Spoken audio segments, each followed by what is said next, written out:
Ça tire, ça pointe, ça balaie à Alpexpo. Ici, 180 tonnes de gravier sont acheminées pour créer 300 terrains de pétanque. Une idée d'Alain Bouvier, organiser le premier tournoi supranational indoor de Grenoble. Indoor, c'est très très rare.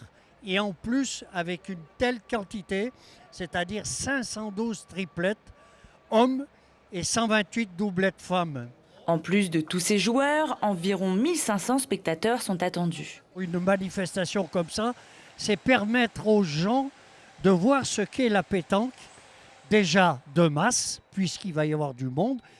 La pétanque, de faire voir aussi que c'est les féminines, mais faire voir aussi la pétanque de très haut niveau. Des champions du monde et d'Europe comme Michel Lois et Diego Rizzo y participent.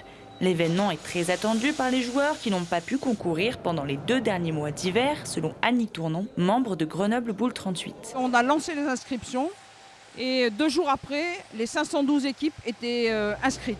Une fierté pour le club de pétanque de Clé, organisateur de la compétition.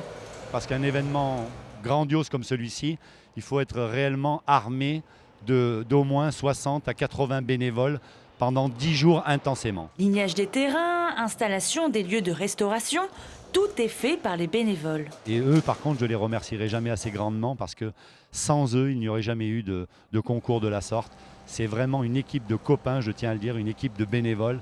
Et il faut vraiment se rendre compte de la logistique qu'il y a à faire parce qu'on en parle depuis 1 an, mais c'est vraiment quelque chose de grandiose. Pour les fans de pétanque qui ne pourront pas venir, les tournois du terrain d'honneur sont diffusés en direct sur le site boulistenotelive.com.